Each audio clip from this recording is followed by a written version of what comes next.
E esse tema, na verdade, que é a relação do homem com o seu Criador e o seu Criador com a humanidade. A primeira característica dessa causa, diferente de toda a história religiosa do passado, o conceito que os Baha'is não buscam a salvação pessoal, mas a salvação coletiva.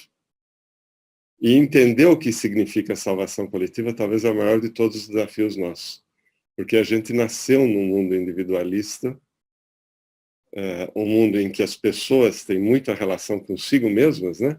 Primeira coisa que uma criança, um bebê aprende é o próprio nome, e se desligar do próprio nome e poder servir a coletividade da humanidade me parece algo não natural até o dia de hoje, até a revelação de Baha'u'lláh.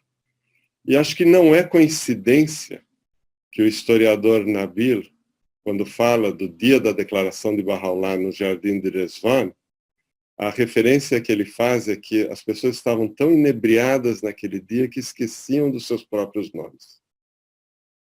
É uma referência assim, muito clara de desaparecer o individualismo e trabalhar para o conjunto. Então, quando se fala em cidade de Deus aqui na Terra, né, ou o conceito do reino de Deus na Terra, que todo o mundo cristão orou por 2 milênios, é trazer esses conceitos divinos para... Acho que a relação do homem com a religião parece que virou uma relação como o posto de gasolina, que a gente pega, quando o nosso carro desabastece, vai lá no posto, enche de combustível, estamos satisfeitos, e aí nós vamos para fora. Quando ele desabastece de novo e fica vazio, e a gente sente a falta desse combustível, volta para o posto, aí lembra de Deus, começa a falar em Deus, e de uma forma diferente daquela relação que se Deus estivesse na nossa vida em todo momento, em todo instante. Então, essa relação do homem para com Deus e Deus para com o homem, ela não é uma relação momentânea ou extemporânea, quer dizer, que acontece num instante, a gente nos carrega e depois se descarrega ao longo do tempo. É algo que deveria permear nossas vidas, nossas ações, nosso envolvimento com a sociedade em geral, em todos os instantes. E a nossa tomada de decisão no padrão daquilo que seria divino e não celestial. No dia que isso acontecer, o reino de Deus vai estar na Terra, naturalmente. Agora, por que essa salvação coletiva ainda a humanidade não acordou? E ela parece que continua ainda cada vez mais indo para a visão de que o individualismo, minha satisfação, e todo esse conceito materialista que está atrás dele, parece cada vez mais forte. Porque a gente tem uma concepção diferente do que é a vinda do reino de Deus na Terra. Eu acho que a grande maioria aqui tem cabelo branco, então viveu no século passado, né? E estamos vivendo nesse também. E eu costumava dizer nos últimos anos do século XX que todo mundo estava em TPM. TPM é tensão pré-milênio. Para entender outra coisa, também existe outro significado, mas TPM é tensão pré-milênio. E todo mundo esperava que a vinda do reino de Deus é porque ia acontecer alguma grande calamidade no final do século XX, aí a humanidade iria acordar, e na hora que a humanidade acordasse, aí então a vinda do milênio, Deus ia descer na Terra, Cristo ia voltar, todas as profecias de todas as religiões iriam se cumprir, e aí ia nascer esse novo mundo. Esse era o ambiente que a gente tinha. A gente não tinha uma visão muito clara como é esse processo de construção da cidade de Deus aqui entre os homens. A gente tinha uma visão de que, de novo, era a história passada, porque individualmente é muito bom, eu não preciso fazer tarefa nenhuma, eu espero Deus decidir. Isso é bem salvação individual, não coletiva, né? Deus decidiu o que é bom, o que é ruim para mim, vem da noite para o dia e se resolve.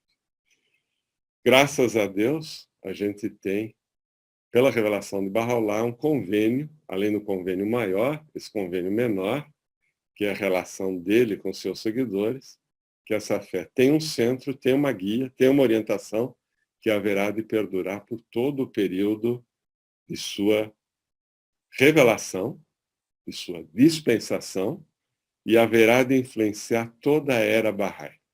O que nós chamamos de era Bahá'í diferente daquela era inicial, que foi o período adâmico, que foi de 6.000 anos, a era Bahá'í vai perdurar 5.000 séculos, né? 500.000 anos.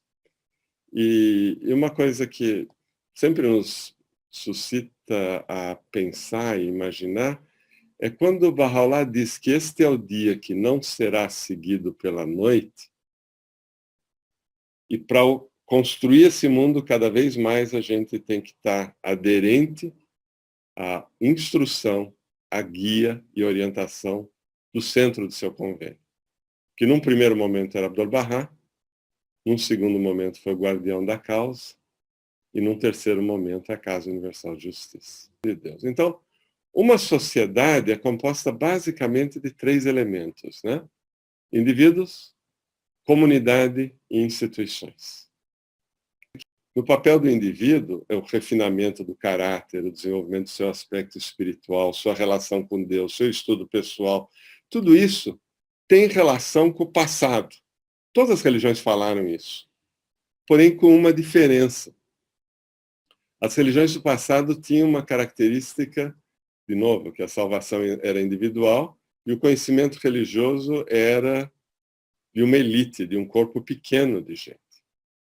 Bahá'u'lláh muda isso para o indivíduo e fala que todos os indivíduos são chamados a serem protagonistas a serviço dessa causa. Essa é a primeira grande mudança que tem na história da religião. Isso não tem relação no aspecto de salvação individual, mas por que nós temos que ser protagonistas de novo? Para o aspecto de salvação coletiva. Para entender esse processo que Deus trouxe e poder trabalhar para frente.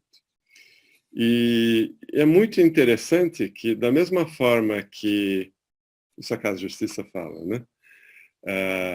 A fé nasceu num dos lugares mais obscuros do mundo, que na época era o Irã, a Pérsia antiga. O processo de instituto, que é o processo de capacitação coletiva da humanidade inteira, nasceu num dos lugares mais complicados do mundo. Aquela região do norte de Cauca, na Colômbia, é região de guerrilha, até os dias de hoje.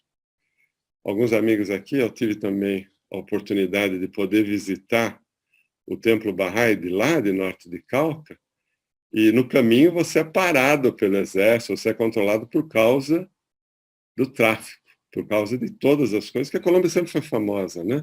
Cartel de Cali, cartel de Medellín, assim por diante. Mas da mesma forma que o berço da fé é um dos lugares mais complicados na história, ela surgiu, né? Onde tinha corrupção, tinha dificuldade, etc. Esse berço do processo de capacitação, a Casa de Justiça cita no documento dela, chamado Século de Luz, é um dos lugares que tinha, ou tem ainda às vezes hoje, desestabilidade social, por causa de todo o ambiente que existia lá dentro. Então, esse é o aspecto do indivíduo. Qual o aspecto das instituições? As instituições do mundo, em geral, eram até agora também instituições individualistas. Qual é o padrão Bahá'í da instituição? A gente não fala nos indivíduos que são membros das assembleias ou membros do Corpo Supremo, que é a Casa de Justiça. Até tem uma referência e um respeito individual grande, como você tem com qualquer outra pessoa que está servindo a causa. É esse poder do convênio que permitiu nascer uma instituição que para nós é o centro do convênio e é impessoal. Se a gente parar para refletir sobre isso, que bênção grande a humanidade tem em ter a Casa Universal de Justiça, nos guiando, nos orientando e indicando o caminho da causa no momento que a gente está dizendo, é a palavra de Deus para o dia de hoje. E a Casa de Justiça, a primeira decisão dela é não ter um coordenador, porque o seu coordenador era para ser o guardião. Então ela não podia ter um coordenador físico. Mas como é que o guardião continua a cabeça da Casa de Justiça até hoje? Porque os escritos do guardião até hoje coordenam qualquer decisão da Casa de Justiça. Porque toda a orientação e guia que o guardião colocou, a Casa de Justiça se refere a ela antes de tomada de decisão. O seu departamento de pesquisa vai profundamente na história, na orientação o acompanhamento. Acabou o individualismo e nós temos instituições que são. E o terceiro elemento da sociedade é a comunidade. E a Casa de Justiça fala que a construção da comunidade é algo que os Baha'is estão empenhados agora. Essa palavra apareceu em muitas das mensagens dela ao longo desses últimos planos de 5 anos, em várias delas. E o que quer dizer construção de comunidade? Nós ainda estamos aprendendo, então acho que não tem uma resposta única para esse tema. Mas é criar um ambiente tal que as pessoas tenham a capacidade delas próprias resolverem os seus problemas, identificarem as suas necessidades, sair daquele ambiente paternalista que o mundo tinha atrás, mas é criar nas pessoas a capacidade de entenderem o que gera a dificuldade deles. E Abdu'l-Bahá nos deu o exemplo disso no curto período do ministério dele, com todas as ações que ele tocou no Irã, ou na Pérsia daquela época. A primeira escola Bahá'í na Pérsia, Abdu'l-Bahá pessoalmente acompanhou. E não sei se vocês sabem, a diretora dessa escola, inclusive dos meninos, foi uma Bahá'í americana, que ele orientou para ir lá no início do século, 1910, por aí. E depois vem a escola, tinha na época para meninos e meninas, tem história muito bonita sobre essa senhora que foi a diretora da escola e acabou falecendo no Irã. Ele conta, o Abdu'l-Bahá escreve uma epístola para ela e conta como o serviço dedicado dela mexeu com a população e criou capacidade nas famílias, nas pessoas envolvidas. Eu acho que é esse conceito de comunidade que ainda nós não sabemos executar totalmente, gradativamente a Casa de Justiça está colocando. E o processo do Instituto tem isso muito forte. No nosso sistema de estudo do Instituto, um dos últimos livros, na sequência de estudos dos livros, um dos últimos é o livro 3, que é ligado à ação social. E a ação social diretamente é relacionada com construção de comunidade. Eu lembro no círculo de estudo que eu estou participando, felicidade, tem alguns dos membros do círculo aqui junto com a gente, e foi uma alegria, numa das noites que a gente estava estudando, chegou nesse conceito de como os projetos de ação social têm que nascer da própria base.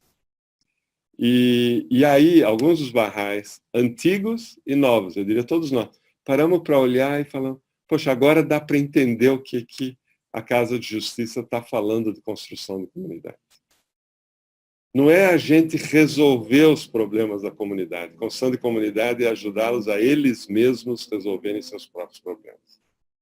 Por isso que, por mais que a gente estude, por mais que a gente se desenvolva pessoalmente, acho que esse período da internet está ajudando até a gente se desenvolver com gente de tudo quanto é canto, né?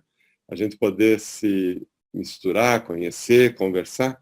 Ele só tem solução da mudança da humanidade na hora que a gente volta para a comunidade. E aí o conceito de vizinhança fica claro. Você precisa ter uma população razoável, percentual, próxima dela, que comece a resolver seus problemas. Identifique suas necessidades.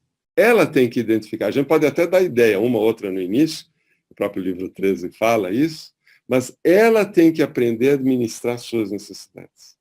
Se o objetivo é ter o reino de Deus na Terra, é fazer com que isso só vai acontecer quando a gente colocar esses preceitos, essas orientações, essas guias do convênio de Deus, nesse caso do convênio menor, né, que é esse convênio que Bahá'u'lláh fez com toda a sua comunidade, né, com todos nós, executavam de uma forma disciplinada e organizada.